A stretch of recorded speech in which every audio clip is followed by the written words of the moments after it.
Assalamualaikum warahmatullahi wabarakatuh.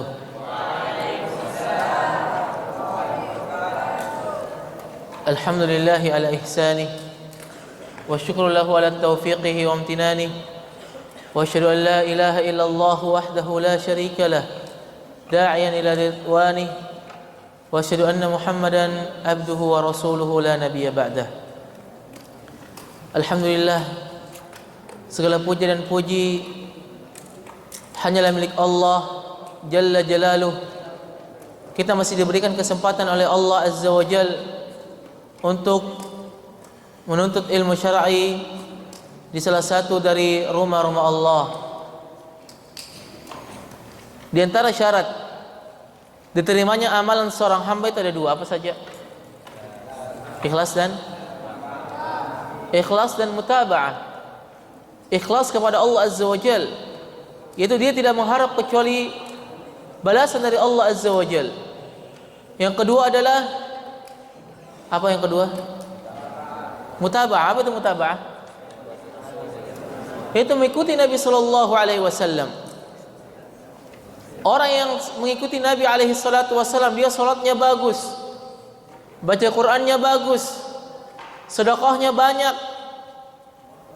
berbuat baiknya banyak, tapi dia riya atau sum'ah, ingin dipuji oleh orang, dia beramal bukan karena Allah, ibadahnya diterima atau tidak? Tidak diterima. Ada orang yang niatnya ikhlas karena Allah, dia beribadah kepada Allah, tapi dia tidak mengikuti cara Nabi dalam beribadah. Apakah diterima amalannya? Tidak.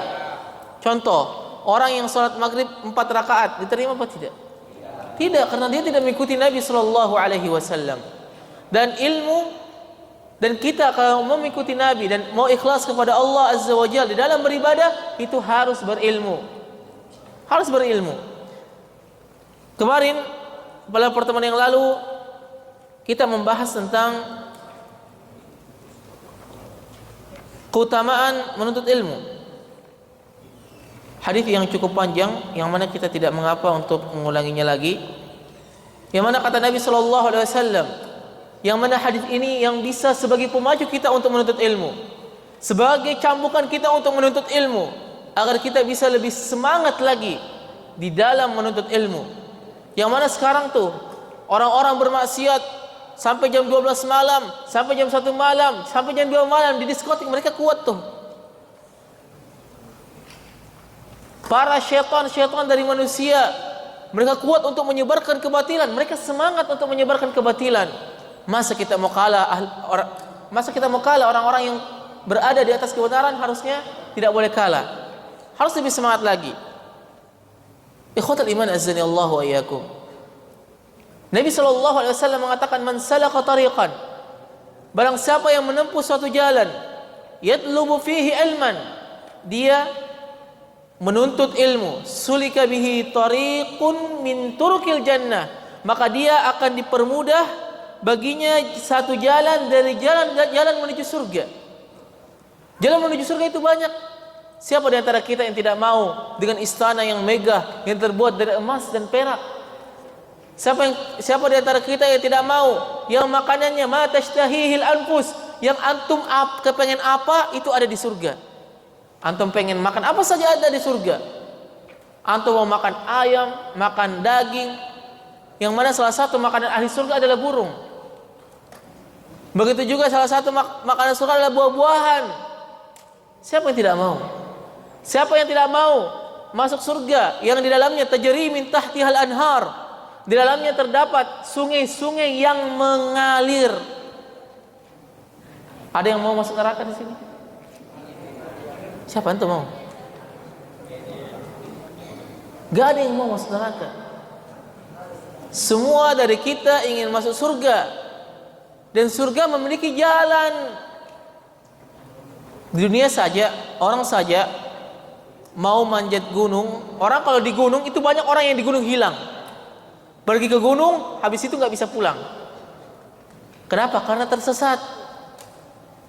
Itu saja orang di gunung bisa tersesat karena tidak tahu jalan. Bagaimana jalan menuju surga? Tentu kita harus tahu jalan menuju surga, dan cara untuk mengetahuinya jalan menuju surga agar dimudahkan jalan menuju surga adalah dengan menuntut ilmu. Makanya kata Nabi sallallahu alaihi wasallam, "Man salaka tariqan yatlubu fihi ilman, sulika bihi tariqun min turuqil jannah." Barang siapa yang menempuh jalan untuk menuntut ilmu, maka dia akan diberitahukan jalan, salah satu jalan dari jalan-jalan menuju surga, dimudahkan jalan dari jalan menuju surga Allah Azza wa Jalla. Kemudian di antara keutamaan menuntut ilmu, wa innal malaikata, dan sesungguhnya para malaikat, la tada'u ajnihataha, dia merendahkan sayapnya, li talibil ilm, untuk para penuntut ilmu. Makanya dahulu para ulama, Jabir bin Abdullah, dia pergi dari Irak menuju Mesir untuk mengambil satu hadis Nabi sallallahu alaihi wasallam. Beberapa ulama berjalan di musim yang panas. Ana lupa namanya. Di musim panas sampai kencing darah 2 kali karena saking panasnya. Untuk apa? Untuk menuntut ilmu.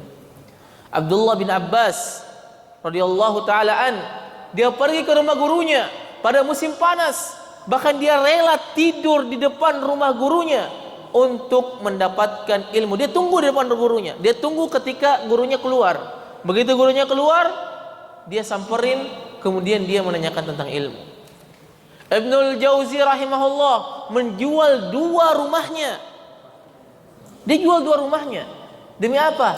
Untuk menuntut ilmu. Imam Malik bin Anas, beliau menjual genteng rumahnya karena dia kekurangan modal. Menuntut ilmu itu butuh modal. Safar, berpergian itu butuh modal. Butuh fulus. Ada fulus mulus. Enggak ada fulus mampus nih. Baik.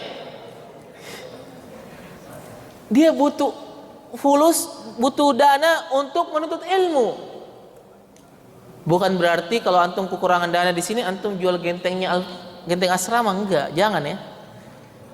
Itu gentengnya, oh ini gentengnya pondok. Imam Malik rahimahullah itu sampai pernah jual gentengnya. Untuk apa? Untuk menuntut ilmu, karena dia mengetahui keutamaan menuntut ilmu. Wa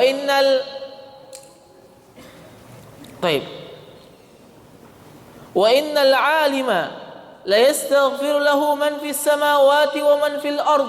Dan sesungguhnya orang yang berilmu akan dimintakan ampun bagi penduduk langit.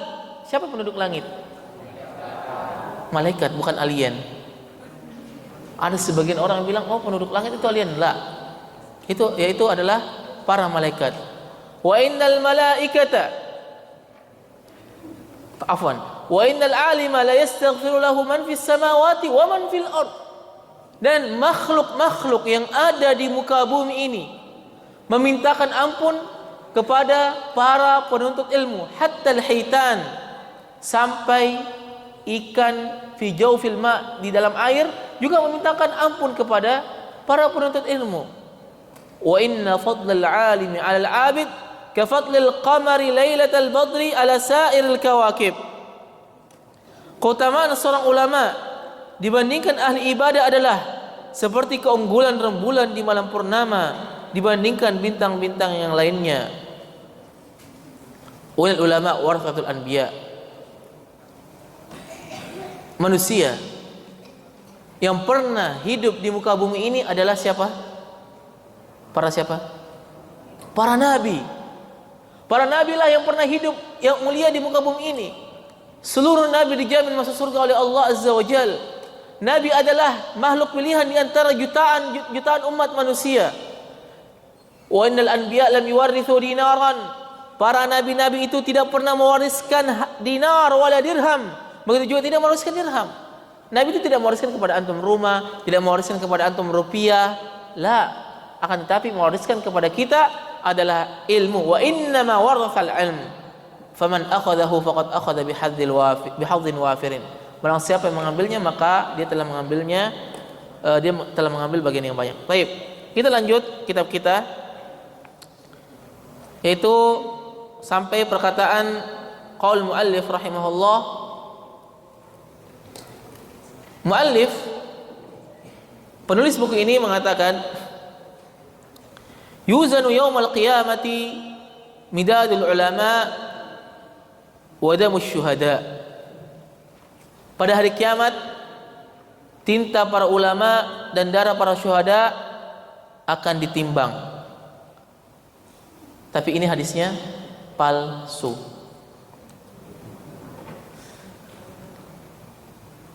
Kemudian juga ada hadis Nabi SAW yang berkaitan tentang keutamaan ahli ilmu. Kata Nabi SAW, "Ma 'ubidallahu bi syai'in afdala min fiqhin fi dinin, wala faqihun wahidun ashaddu 'ala syaitani min alfi 'abid."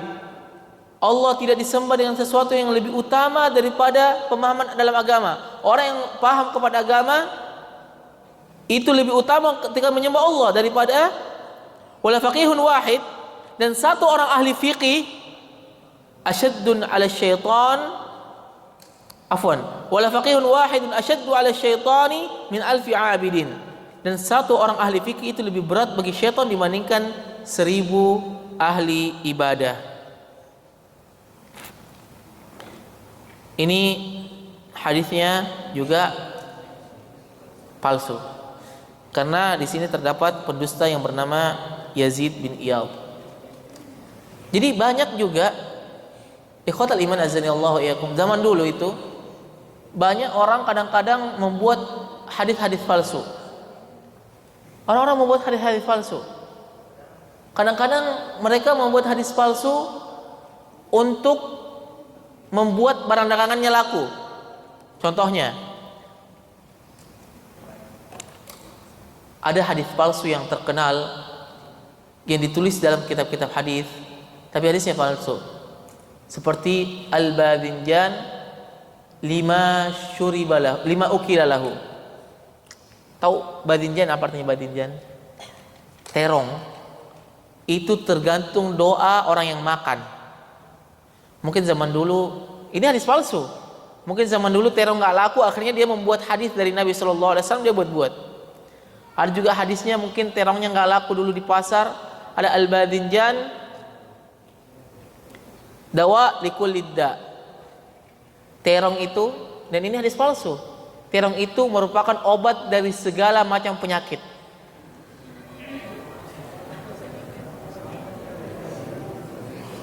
Ada juga hadis palsu tentang kopi.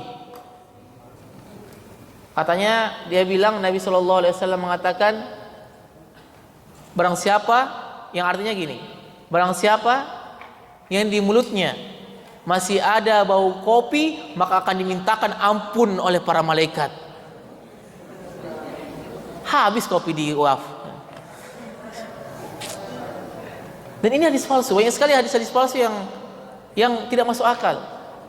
Itu ada juga kemarin hadis ketika zamannya batu akik, ada hadis tentang batu akik. Dan ini sangat banyak sekali dan tidak masuk akal. Ikhwatal iman azanillahu wa iyyakum. Nanti saya takutnya ada lagi hadis palsu, barang siapa yang makan pizza maka dia masuk surga. Itu kita enggak tahu. Taib. Dan ini ada juga hadis yang tidak sahih dari Nabi SAW yang sangat terkenal. Utlubul ilma walau bisin. Tuntutlah ilmu sampai ke negeri Cina. Antum pernah dengar hadisnya? Pernah? Enggak. Itu hadisnya juga palsu dan tidak sampai ke Nabi SAW. Banyak hadis palsu seperti hubbul watan minal iman, mencintai negara adalah bagian dari iman, juga bukan hadis dari Nabi SAW. Dan sangat banyak hadis-hadis palsu. Belum lagi ada hadis palsu yang berkaitan tentang Ramadan. Barang siapa yang berpuasa kemudian dia tidur, maka dia akan dapat pahala karena dia masih dalam ibadah, dan lain sebagainya. Itu masih banyak hadis-hadis palsu. Ada juga hadis palsu, banyak pokoknya hadis-hadis palsu. Yang mana hadis palsu ini, orang yang membuat hadis palsu itu tempatnya di mana? Di neraka. Kata Nabi SAW, ini Nabi yang mengatakan, man kadzdzaba alayya muta'ammidan falyatabawwa maq'adahu minan nar. Barang siapa yang berdusta atas namaku, falyatabawwa, maka siapkanlah maq'adahu, tempat duduknya di neraka.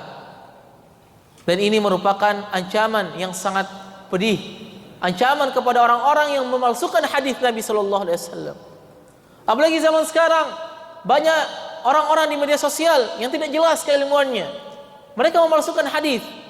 Ada lagi hadis tentang keutamaan merokok. Ada.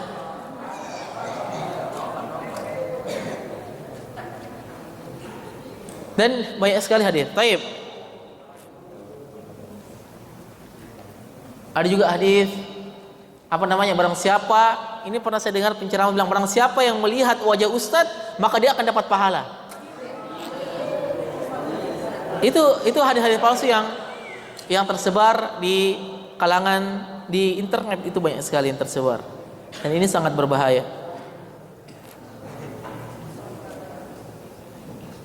Taib. Ada hadis dari Nabi sallallahu alaihi wasallam, yashfa'u yaumal qiyamati thalathatun, al-anbiya'u, thumma al-ulama'u, thumma asy-syuhada. Ada 3 orang yang akan memberi syafaat pada hari kiamat. Al-anbiya, yaitu para nabi. Thumma al-ulama, kemudian para ulama. Thumma syuhada, kemudian para syuhada. Jadi katanya bisa menolong seorang. Jadi syafaat itu adalah meminta pertolongan kepada orang. Pada hari kiamat nanti kita butuh yang namanya syafaat. Syafaat di ahli kabair, syafaat bagi orang-orang yang memiliki dosa-dosa besar, syafaat bagi orang-orang yang amalannya itu kurang, dosanya banyak. Bahkan Nabi SAW akan memberikan syafaat kepada orang walaupun orang yang amalannya sedikit tapi dia mengucapkan la ilaha illallah. Nah, di sini disebutkan yashfa'u yaumal qiyamati thalathatun. Ada 3 orang yang akan memberi syafaat pada hari kiamat, yaitu para nabi. Nabi jelas memberikan syafaat kepada umatnya. Kemudian para ulama, kemudian para syuhada. Hadis ini hadis palsu.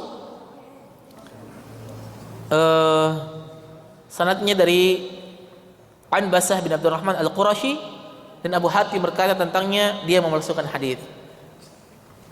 Kemudian ada juga hadis palsu.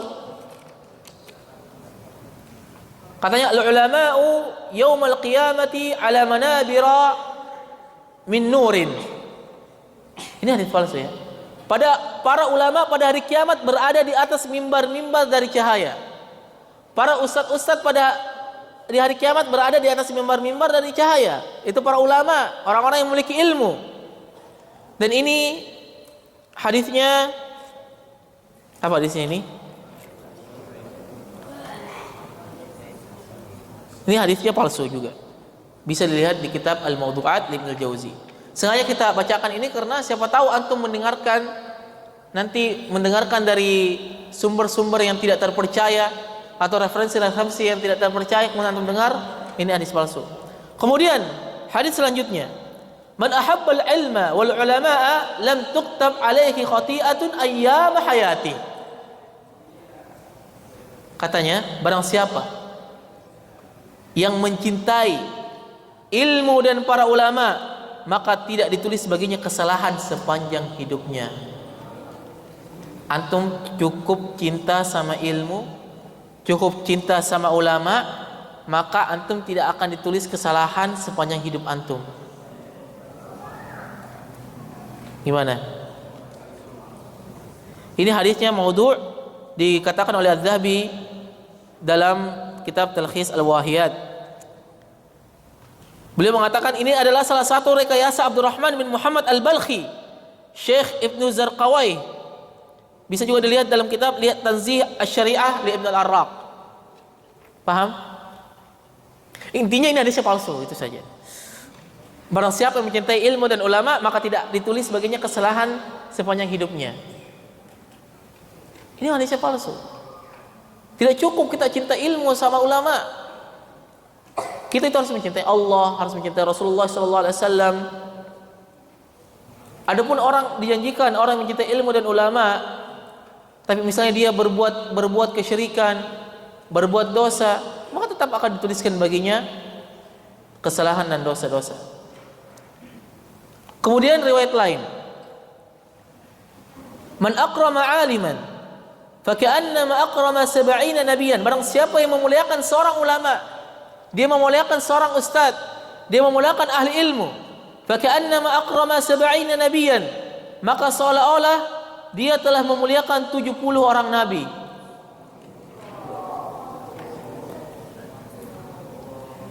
Wa man akrama muta'alliman, dan barang siapa memuliakan seorang penuntut ilmu nih, keutamaan memuliakan antum nih. Barang siapa yang memuliakan penuntut ilmu, faka'annama akrama 70 syahidan, maka seolah-olah dia memuliakan 70 orang syahid di jalan Allah. Anda memuliakan siapa? Siapa namanya tuh? Noval. Siapa? Aiman.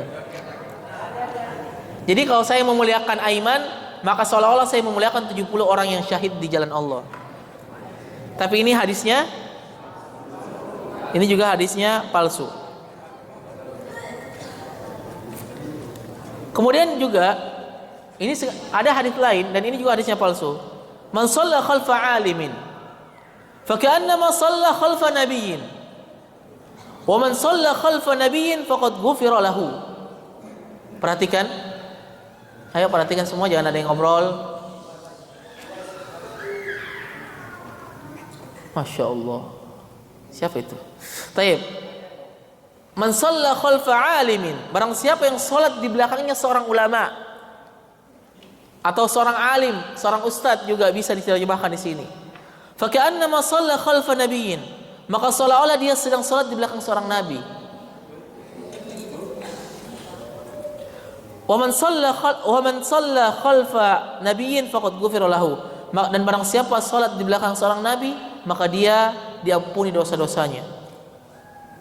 Ini hadisnya palsu juga, diriwayatkan oleh Abdullah bin Abdurrahman bin Muhammad Asy-Syamrasahi Al-Maliki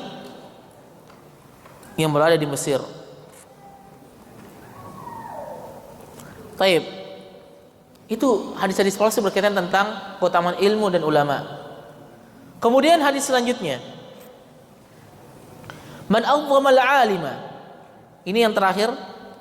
Man a'zzama al-'alima fa innama yu'azzimuhu Allah ta'ala, wa man tahawana bil 'alimi fa innama dzalika istighfafun billahi ta'ala wa bi rasulih sallallahu alaihi wasallam. Dan ini hadis yang palsu yang antum tidak boleh tidak boleh gaungkan ya. Barang siapa memuliakan orang yang berilmu, maka sungguhnya dia memuliakan Allah Azza wa Jal. Dan barang siapa yang meremehkan ahli ilmu, maka dia telah meremehkan Allah dan Rasulnya. Ikhwatal iman azani Allah wa iyyakum. Bukan berarti kita boleh meremehkan ustaz, tidak. Kalau seandainya antum man lam yukrimul ilm la yukrimul ilm. Barang siapa yang tidak memuliakan ilmu, termasuk memuliakan ahli ilmu, maka ilmu tidak akan memuliakan dia. Kalau seandainya antum ingin dimuliakan, maka antum harus memuliakan ilmu. Contohnya misalnya, salah satu contoh orang yang tidak memuliakan ilmu, dia menaruh buku-buku atau dia membawa Al-Quran di dalam kamar mandi. Boleh tidak membawa Al-Quran di kamar mandi? Tidak diperbolehkan. Itu namanya tidak memuliakan ilmu. Kalau di sana ada asmaullah, ada nama-nama Allah. Begitu juga, termasuk dia tidak memuliakan ilmu adalah dia tidak mengamalkan ilmu. Itu juga tidak memuliakan ilmu. Dia sering gibahin ustadznya di belakang, itu tidak memuliakan ilmu. Dia jelek-jelekkan ustadznya, itu tidak memuliakan ilmu. Ada seperti ini? Jadi itu tidak diperbolehkan. Taib. Al-an, sekarang kita akan membacakan tentang athar salaf, yaitu tentang sebagian athar dari salaf tentang keutamaan ilmu dan ahli ilmu. Ali radhiyallahu anhu mengatakan, kafa bil ilmi syarafan, cukuplah ilmu sebagai kemuliaan, ayyadda'iyahu man la yuhsinuh, di mana siapa yang tidak menguasainya dia mengakuinya, wa yafrahu idza nusiba ilaihi, dan berbahagia manakala ia dinisbatkan kepadanya, wa kafa bil jahli dhamman, Dan juga pula kebodohan sebagai celaan, ayyatabarra'a minhu man huwa fihi, di mana orang yang bodoh berlepas diri darinya. Taib. Cukup pula ilmu dikatakan sebagai kemuliaan. Ilmu itu mulia. Siapa saja yang tidak menguasai dia akui. Dia tidak menguasai misalnya Al-Quran, dia belum hafal 30 juz. Siapa namanya ini? Aiman. Antum udah berapa juz? 5 juz, 8 juz, 3 juz. Antum bangga nggak? Oh, Aiman ini udah hafal 30 juz. Amin. Orang saja, orang yang tidak menguasainya, itu ngaku-ngaku menguasain, karena dia bangga sudah dikatakan berilmu. Orang yang tidak jago, misalnya matematika, tapi dibilang, Masya Allah, antum ini Masya Allah jago matematika, pintar menghitung. Padahal dia tidak pintar menghitung. Dia itu bangga dibilang seperti itu. Kenapa? Karena kemuliaan ilmu. Ilmu itu mulia. Sehingga orang itu bangga ketika dinisbatkan bahwa dia itu berilmu. Dia itu adalah orang yang pintar. Dia menguasai ilmu tersebut. Wa yafrahu idza nusiba ilaihi. Dan dia berbahagia manakala dinisbatkan kepadanya. Oh, kamu itu adalah orang yang berilmu. Kamu adalah orang yang menguasai Al-Quran. Kamu tahu tafsirnya. Padahal dia tidak tahu. Misalnya, wa yafrahu idza nusiba ilaihi wa kafa bil jahli dhamman. Cukuplah kebodohan sebagai celaan, di mana orang yang bodoh terlepas diri darinya. Ada enggak orang bodoh pengen dibilangin bodoh? Enggak ada. Orang bodoh ketika antum bilang, antum bodoh ya? Kira-kira antum diapain itu? Antum datang ke pasar, lihat orang bertato, pakai kalung, rambutnya pirang, badannya besar, suka berkelahi, tidak bisa baca Quran. Kemudian antum datang, antum bodoh ya baca Quran. Kira-kira antum diapain? Kalau nggak digeprek diapain?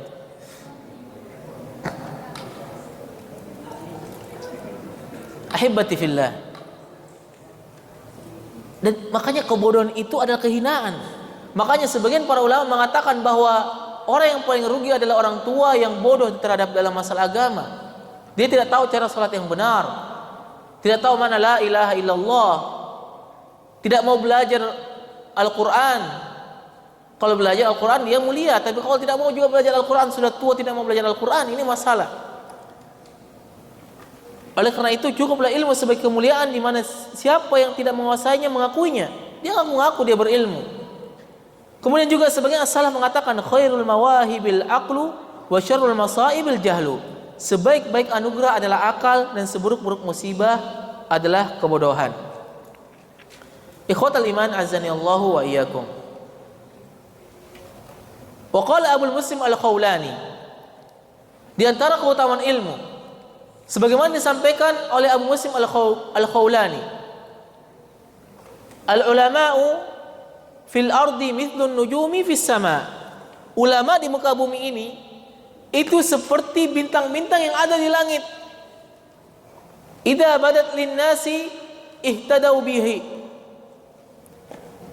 Kalau seandainya mereka nampak, maksudnya bintang-bintangnya nampak, mereka mengetahui arah karenanya. Wa idza khafiyat alaihim tahayyaru. Manakala ia tak nampak, mereka kebingungan. Ikhwatal iman azani Allahu iyyakum. Jadi zaman dulu sebelum ditemukannya kompas. Anda tahu kompas enggak? Sebelum ditemukannya kompas, itu pada zaman dahulu itu orang ketika ingin mengetahui jalan, misalnya dia tersesat di jalanan. Karena pada zaman itu belum ditemukan handphone, belum ada Google Maps, belum ada peta, itu harus memakai bintang. Jadi ada ilmunya bagaimana itu bintang itu menunjukkan arah. Oh, ini ke arah utara, ini ke arah selatan, ini ke arah barat, ini ke arah timur. Itu bisa diketahui lewat bintang. Abul Muslim Al-Khawlani itu mempermisalkan ulama di muka bumi ini mithlun nujum, seperti bintang-bintang yang ada di langit. Kenapa disamakan bintang? Karena al ulama zinatun fil ard. Karena ulama merupakan perhiasan di muka bumi. Karena ulama lah yang menjelaskan kepada umat manusia tentang agama, agar bagaimana caranya agar tidak ada musibah, agar musibah tersebut tidak banyak. Itu adalah para ulama. Karena ketika ulama tersebut diam, dia tidak menjelaskan tentang yang mana yang benar dan yang mana yang salah, maka kemaksiatan dan kemungkaran akan merajalela. Ulama itu zinatun fil ard, merupakan perhiasan di muka bumi. Wan nujum zinatun fis sama, dan bintang-bintang merupakan hiasan di langit. Antum coba lihat langit, mana lebih indah, ketika ada bintang atau ketika tidak ada bintang? Hah? Mana lemas semua nih kayaknya? Hah? Ketika ada bintang. Ada yang bilang jerawat itu bagaikan bintang di langit. Semakin banyak jerawatnya, semakin tampan karena bagaikan bintang-bintang yang ada di langit. Betul? Baik.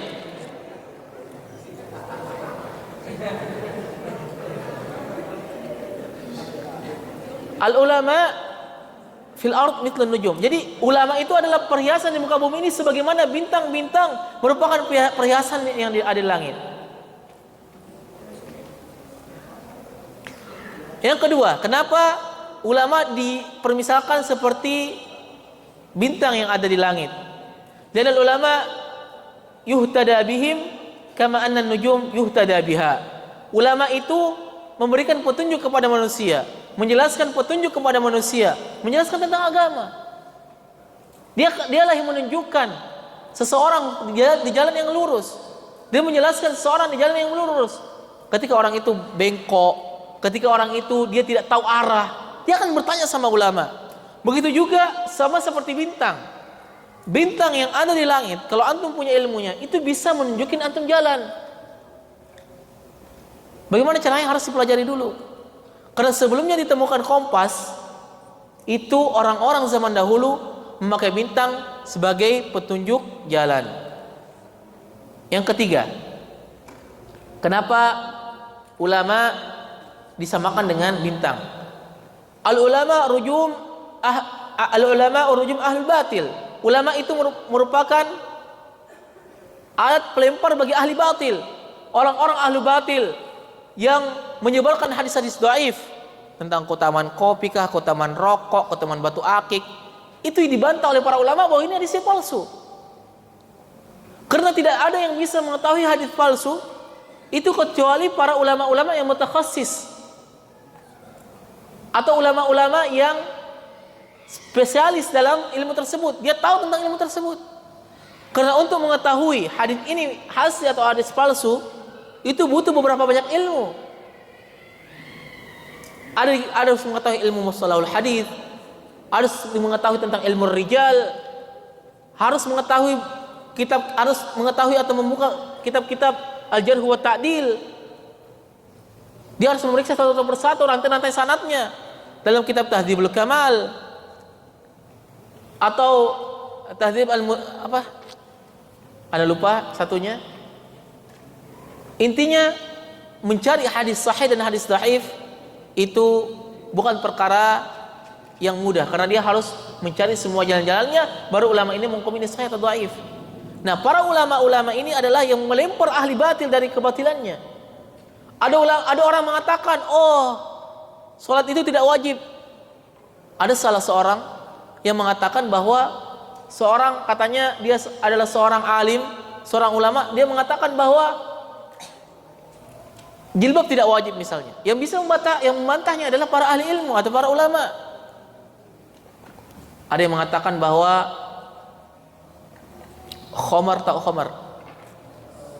minuman keras itu kalau tidak memabukkan itu halal katanya. Yang membantahnya adalah para ulama. Ulama yang membantahnya. Ada yang mengatakan bahwa menikah sesama jenis itu boleh. Yang membantahnya adalah para ulama. Makanya kenapa disamakan dengan bintang? Li'anna ulama rujum ahlul batil kama anna nujuma rujum ala syayatin. Antum tahu, syaitan-syaitan itu selalu berusaha untuk mencuri berita di langit. Sehingga ketika mereka berusaha untuk mencuri kabar dari langit, mereka dilempar dengan yang namanya bintang. Bukan dilempar pakai batu, tapi pakai bintang. Nah, makanya itu diantara 3 kesamaan antara ulama dan bintang. Al ulama fil ard mithlu nujum fis sama. Ulama di bumi itu seperti bintang-bintang ada di langit. Idza badat linnasi ihtadau bi. Kalau bintang itu nampak, maka manusia tidak tersesat. Dia bisa mengetahui mana jalan yang benar, mana jalan kembali, mana jalan pulang. Wa idza khafat alaihim tahayyaru. Kalau seandainya orang-orang dulu tuh sebelum ada kompas, sebelum ada GPS, tidak ada bintang di langit, dia misalnya di tengah hutan, gak ada sinyal mati, gak ada kompas, kemudian bintang tidak ada, maka dia akan bingung. Begitu juga seseorang, ulama kalau tidak ada di muka bumi ini, tinggallah ahlul jahil, tinggallah orang-orang bodoh. Mereka akan bingung terhadap agama. Bagaimana cara salat yang benar, bagaimana cara zakat yang benar? Yang menjelaskan adalah para ahli ilmu, para ulama. Makanya ulama itu disebutkan sebagaimana Abul Muslim Al-Khawlani, bahwa itu seperti an-nujum, seperti bintang yang ada di langit. Udah habis ya waktunya. Udah masuk Isya.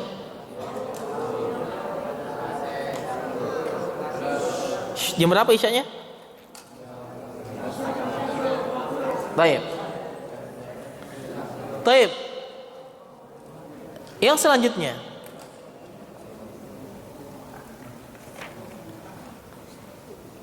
Abul Aswad Ad-Du'ali. Siapa Abul Aswad Ad-Du'ali? Penemu ilmu nahwu.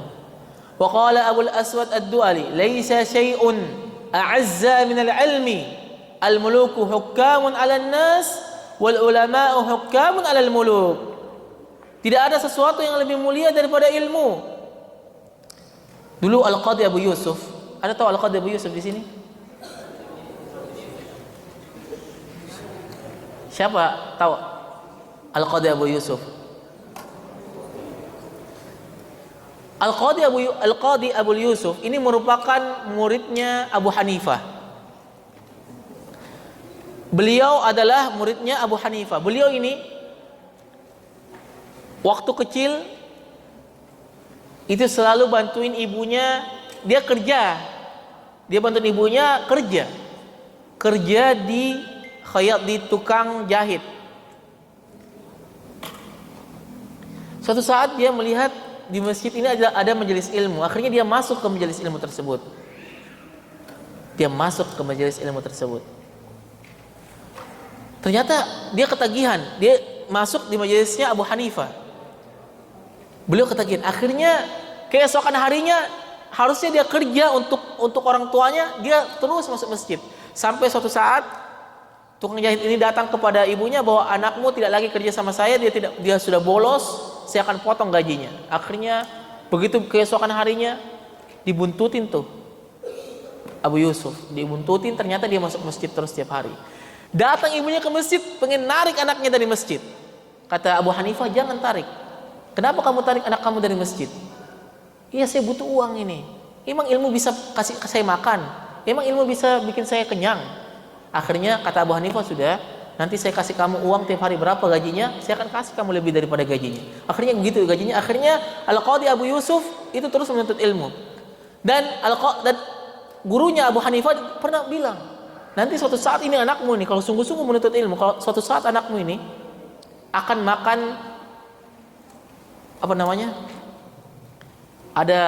pokoknya ada makanan, lupa namanya itu.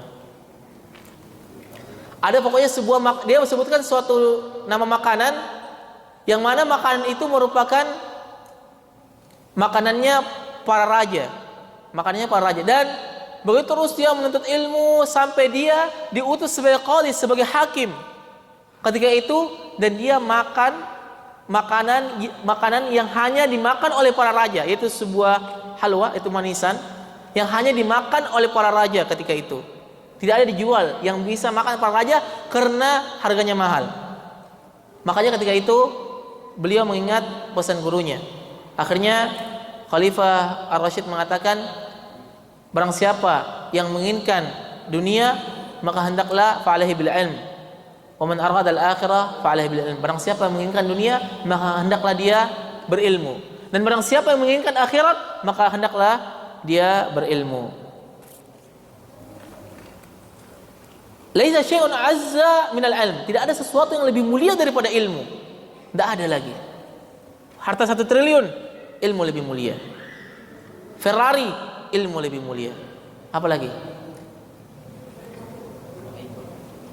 iPhone, apa lagi iPhone? Nokia, ilmu lebih mulia.